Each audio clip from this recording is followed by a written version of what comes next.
Long time no see. David Waters, Gator Dave is in the building. Gators breakdown. What's going on, buddy? How we feeling tonight?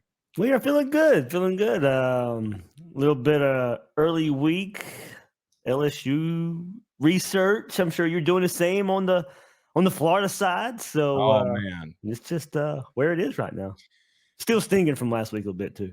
Okay, well let's start. Let's start there. Look, I felt like you faced a wounded animal against Arkansas, like absolute desperation mode. Sam Pittman, they fire their OC, and look, man, that for what it's worth, that team kept fighting. And look, Dave, I got to admit, I tweeted this out because I literally made my son lunch, and I come back and Arkansas was up 14.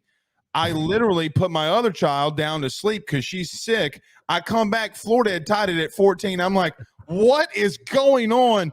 What happened last week? Break that game down to us. What did you think about last week?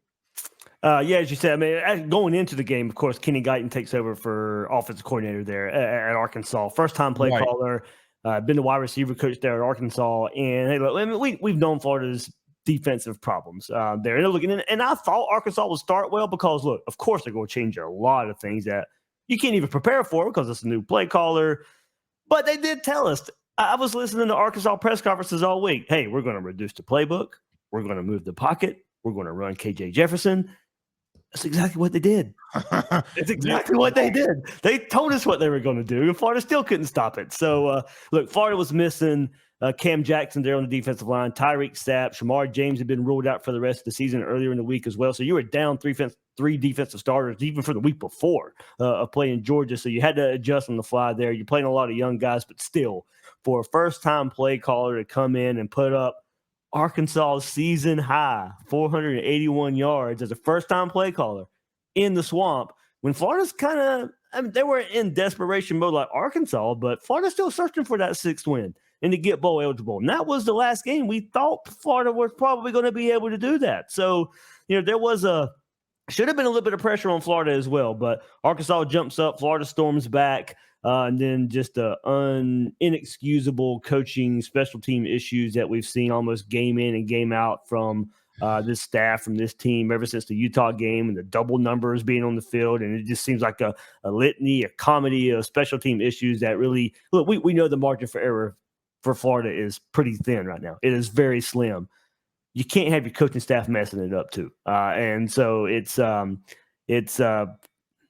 credit for the offense for fighting back there, but it was still, toward the end of that game, you had a chance, and it was another special teams issue that kind of just dooms Florida there.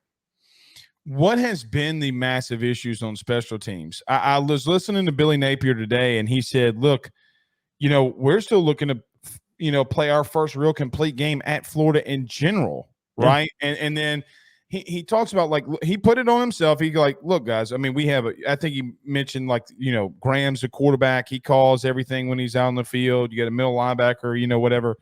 And he said, we have a player that does things for us on special teams, but he put it on the coaching staff. I guess my question, Dave, is like, how does that linger like that? Like, how does that continue to happen in your opinion? That's what we're still asking ourselves the question, because like it seems something it's something different almost every time. That's why it's so hard to pinpoint. Like I said, in the Utah game, it was two guys wearing number 3. Against Kentucky, it was a true freshman jumping over a punch shield. And then Dave, come on, like that was a little egregious. I was like, that's a little much. Didn't you think? I mean, am I crazy in that Kentucky game? Yeah. Maybe. I mean, it was kind of like on the side, wasn't it? No, it was right in front of the punter. They had a shield in front of the punter, and he jumps over. But here's the thing. Billy Napier even said after the game, we pointed it out during the week. We practiced it during the week, and it happened anyway. That's almost as bad as – or it is in the realm of Brian Kelly said, yeah, maybe we should have spied Jalen Milroe. Yeah. So then there's been numerous times this year where there's only 10 guys on kickoff on field goal block. There's against Georgia – Georgia realized there's only 2 guys on the punt shield for Florida. They rush it, get a block punt in that game.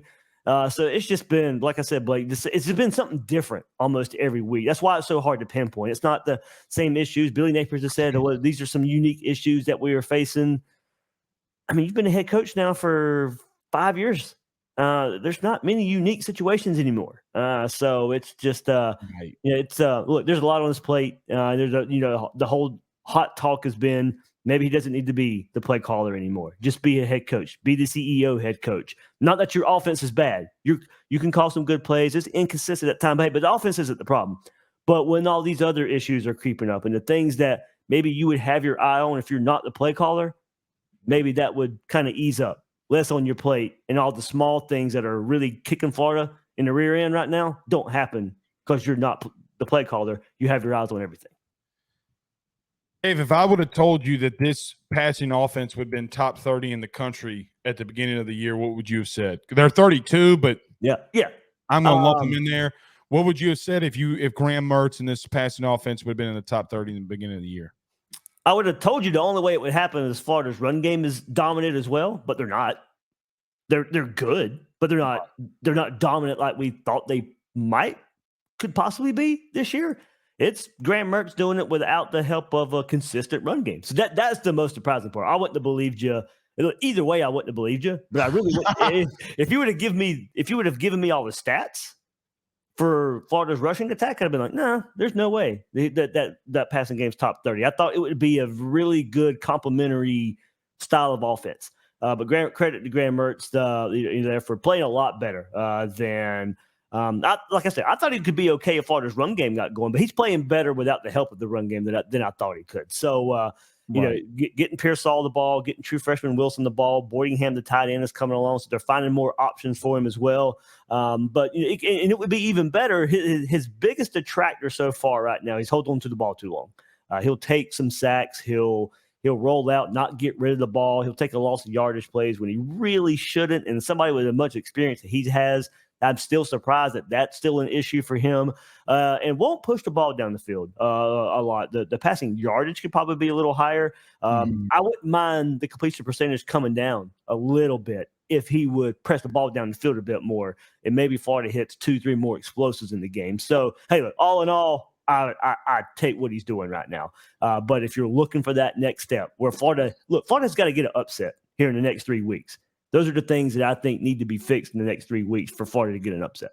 Yeah. So, Dave, 2 weeks ago, I think it was on Rufino and Joe show, I said, look, I don't know if people paid attention, if you're not in Gainesville, like if you're not a Florida fan, they have the toughest schedule on this list. Georgia, you got LSU, then you got Mizzou, and then Florida State.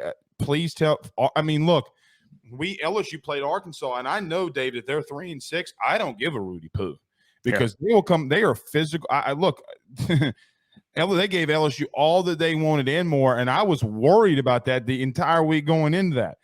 Gator Dave's with us. You can ask your questions inside the chat, #AskDave.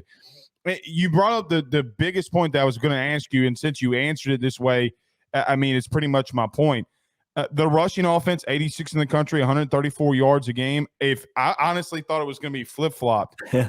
But you know what, Dave? When we were watching film on Sunday, myself and the team, this defense, I know that there's been a lot to be made about it. My God, are they pretty freaking electric on third down. Yeah. Man, they get off the field on third down. Armstrong is going to dude, he calls some exotic stuff. I'm like, bro, he literally – called double corner blitz, against, I think it might have been Georgia early in the game. Yeah. Well, I forget the game that it was off the top of my head. I'm like, they just got Georgia off on third down. I'm like, oh, bro, here we go. He's just exotic, okay? How has this defense looked, in your opinion? What have been the strengths and what have been the weaknesses? It's certainly gotten worse since the beginning of the season, Blake. They probably been masked a little bit. Utah's offense, if you watch all Utah this year, they were playing a backup quarterback for Utah, and that offense still hasn't really taken off this year. They took off versus USC like a lot of other offenses do against that defense. But then it was kind of, they played Charlotte, they played McNeese early in the season, but it was a Tennessee game. And it was probably a mirage from what we got. It was the best performance. Don't get me. You're not going to take that performance away from them. They played well. They played well that game. but they haven't done that again, and that's been the issue there. They haven't been able, they were not able to build on that performance, and ever since SEC play, it's just if I still got the notes for me right now, yeah, here it is. Vandy season high in SEC play against Florida's defense. Kentucky's SEC high against Florida's defense. South Carolina's against Florida's defense. Arkansas coming off their game, the highest performance they've had all season long in total yardage. So, that it's been the issue now. Like you said, the one thing you can point to is third down defense has been a whole lot better. I mean, under Todd Grantham, it was god awful. Patrick Toney last year, it was awful. Third down defense has been better. And the big thing about the disappointment from last week was Florida set a season high in sacks. Florida set a season high in tackles for loss. And still Arkansas gains their highest yardage of the whole year. And like you said, Billy Napier said they're just still waiting for that game where they put it all together. There's some good things that have happened, but one guy will be out of position and it messes the whole play up. And it's that way on offense and defense. So right now on defense, Blake, they're relying on a whole bunch of young guys right now. They're playing through some injuries right now. But look, some of those issues were there before the injuries were taking part. But right now at linebacker, they're playing Scooby Williams at middle, who is more of an outside linebacker, but he's having to because Shamar James is out with injury for the rest of the season. They're having to play some transfers like Taraja Mitchell and Manny Nunnery there at linebacker. So I'm eager to see how they match up outside. Of course, Neighbors scares me. Florida's the biggest attractor, Blake, for this Gator defense, and we knew it when Austin Armstrong came in, to giving up the big play. They cannot stop the big play. It was a reputation of his coming in, and it's still happening. The explosion plays are killing Florida's defense. Dave, look, I will talk about this ad nauseum on Thursday. That is my number one key to victory. Okay, like the explosive plays. Even if Garrett or Jaden plays, I don't really care. I do think Florida is going to do different things defensively to stop LSU. Okay, but if LSU, you said something interesting, and I'm thinking to myself like about the season highs for all these other offenses. If LSU has that, they're going for 700 yards and 66 points. So that's not happening. That streak's going to get broken this weekend. I have a feeling. But my whole thing in reference to this defense has been, man, like they have been inconsistent. One week it is the DBs or the passing unit. The next week it's the run game. And I'm like, Dave, I don't know what to make of it. Is it more scheme defensively in reference to the explosive plays, or is it more maybe the DBs having some issues or communication issues? What are your thoughts on that? I'll say it's less on communication. Arkansas did some good things communication-wise to get some guys open, but Blake, for me, it's guys have been in position. The receivers just made plays on them. And hey, look, I mean, you guys can probably speak to a little bit too. I'm still wondering where's the Corey Raymond effect? His last couple years at LSU, not all that great. 2 years at Florida right now, I'm still waiting on the development. Jason Marshall was the 5-star corner. He's probably coming off his best game. So I hate to bring it up now because he played really good versus Arkansas. But this year's been kind of a disappointment there with Jason Marshall. 5-star corner, hasn't developed into that 5-star corner yet. Now, I'll give him credit. Jaden Hill moved to the star, nickel spot for Florida, playing the best ball of his career right now. Dude, he's pretty good. Yeah. And at safety, Florida's playing 2 true freshmen right now. Jordan Castell, Bryce Thornton, playing the most snaps at safety right now. So it's been some young guys, but your Jalen Kimbers of the world, and your Jason Marshalls of the world, where's the development for the veterans of the Florida defense? Guys that have experience. I'm satisfied with what the freshmen have played, but Corey Raymond's reputation, I was like, okay, I'm waiting for the big name guys, the guys who've had the reputation. Where's that development at? So as far as passing game goes, Blake, I'll say, it's been the disappointment of downfield passes and DBs getting beat up front. It's just been inconsistent, and trying to stop the run game. Dave, so I said this, and you'll publish your show tomorrow, so I'm not going to go too deep in that so people can listen to it. I still think LSU tries to slow some things down because of how bad they are defensively, but it doesn't work. The reason it doesn't worry me is because you talked about it. I think you can hit the explosive plays that if you needed to go and score, you can go and score, right? And so That's why I do think that they slow things down. Gator Dave, David Waters, Gators Breakdown is our guest. Two more things for you, Dave. We talked about this earlier. I know that this was a quote unquote struggle early in the year for Florida. Brother, that red zone offense, dude. Yeah. I mean, there's one. This is how you know that you have a good coach, in my opinion. If you can coach on the money downs, the third down and money downs. Billy has been in his bag in the red zone, dude. Like, of the 34 appearances, you got 15, touchdowns and 9 field goals. There's not a team in the country that wouldn't take that right now. And you struggled earlier in the year. So what means to me is, Dave, if they get in there, they're going to score. Like, you're in trouble at 95% completion percentage. Why do you think that has been so good, and then the inconsistency in other places? Because I can tell that Billy can call good plays if you can call it in the red zone when things are condensed. What have been the other things that maybe has held that unit back at times? Inconsistency along the offensive line is what's hurt it, and that kind of goes along with the run game. I think if Florida could run the game better, it would be a little bit easier for them. But what they've done to adjust, Blake, and get more touchdowns there, they've unearthed Eugene Wilson, Trey Wilson, the true freshman, where Dude, I mean, he's good too, man. Yeah, scored 2 touchdowns the other day because one was taken off the board. Very next play, they just changed the play, go to him anyway, and he scores no touchdown. So, I mean, they know who they want to get involved in the red zone now with Wilson, Boardingham.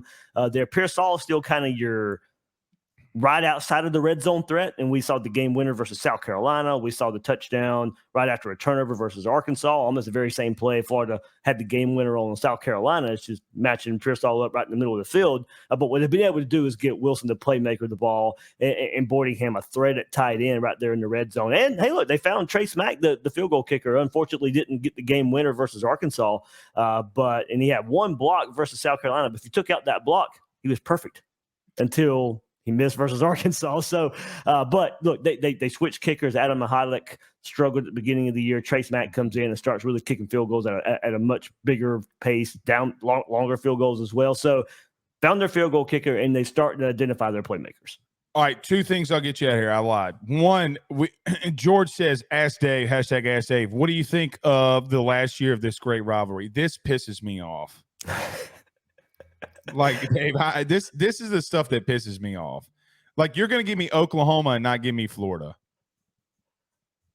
Yeah, and I want to bring up next Florida. I'm going to bring it up too. I want to bring it up next year so I can compare. And it's like, I mean, Florida's got Texas, so we know that.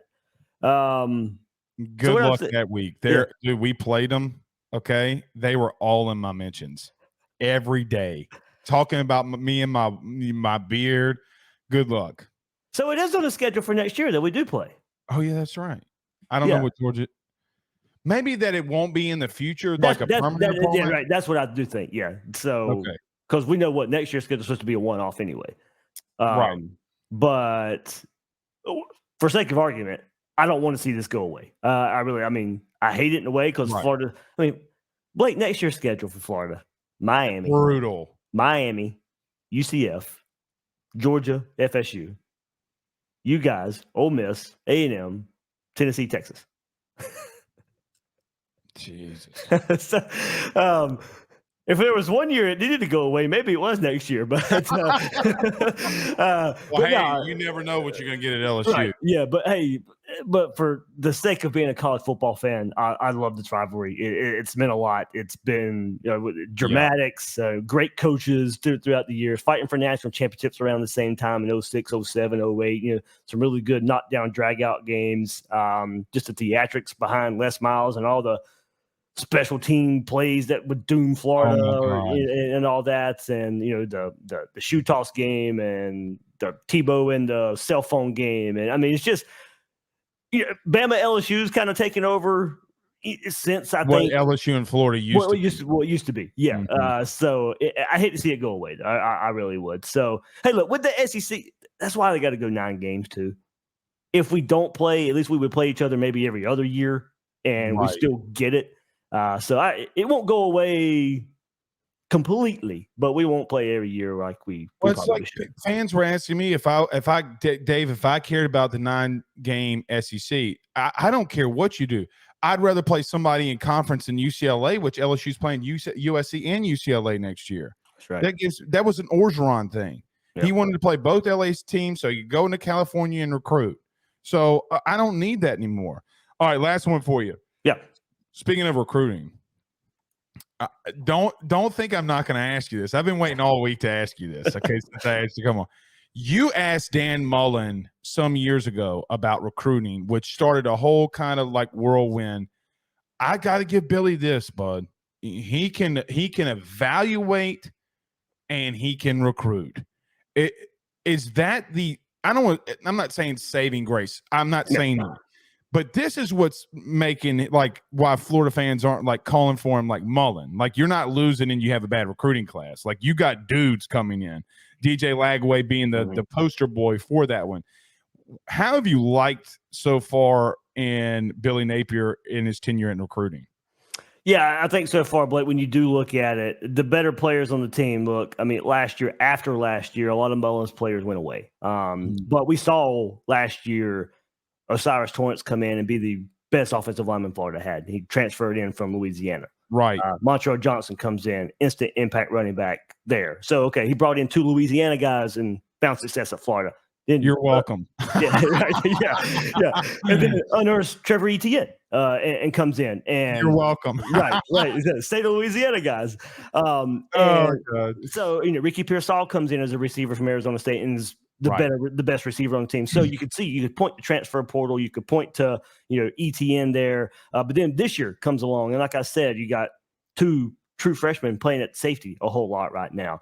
You've got Eugene Wilson, one of the best playmakers on the team at wide receiver right now. So you see, and a bunch of freshman defensive linemen, Kelby Collins, TJ Searcy, probably both coming off their best games against Arkansas right now. So you see it. You see the vision, and like I said, that's where it kind of gets on some of the fans' nerves, or let's not have these coaching issues then, because you do have some freshmen going out there and playing, some guys as true sophomores playing very, very well, guys that you recruited, and now you got this number 3 recruiting class. So if you can hit like you have been hitting the last couple of years, and all this comes together, you can see it. You can see the vision. But at the same time, Blake, you've got to start putting some wins along with it. And look, first 2 years, maybe you get somewhat of a pass because of how hard the schedule has been and how many young guys you're playing. That's got to come together in year 3. You got right. The roster is yours. This is the route you chose to go. You don't get 3 years and not start winning some ball games. So I know how hard the schedule is. We just talked about that, but you are recruiting at a level. The guys that you brought in are starting to produce. Now you just got to ramp it up a bit. Dave, again, I lied. I'm sorry. But I think on that point, what drives me crazy, and I want your thought on this. Everybody's like, well, look what Florida State did with Mike Norvell. That's why you should be patient. Is that I hate that. Thank you. And I'm glad you're out of Gator Nation, and I can't stand it. First of all, who did Florida State only have to worry about passing in the ACC? Clemson. That's it. Florida's got to worry about you guys. Georgia, Bama, Texas, Oklahoma coming in now. Tennessee recruits about the same. Florida's got to worry about passing 6 teams before they want to get to the top of the conference. Right. It's not the same. It is not the same. And Billy Napier chose, now don't get me wrong, right or wrong, he'll be judged at this whenever, if it's soon or if it's down the road. He chose not to go the transfer portal route, the heavy transfer portal route. Mike Norvell, credit to him, that's the difference. It wasn't patience. Like if Florida State had the money, they would have fired him. They didn't have the money to fire him. Facts. It just worked out. Yeah, I mean, they were still paying Willie Taggart $35 million. Yeah.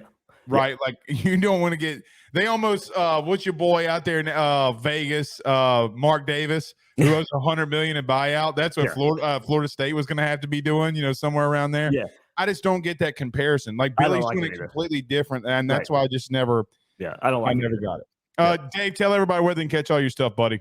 Yeah, GatorsBreakdown.com, Gators Breakdown on YouTube, your favorite podcast platform out there as well. All the good stuff catching up with Florida LSU this week. And you're in the top 100 in the audio podcast, man. Yeah, I just want to grow up and be like you. That's all I want. All right, Gator Dave. We'll talk to you soon.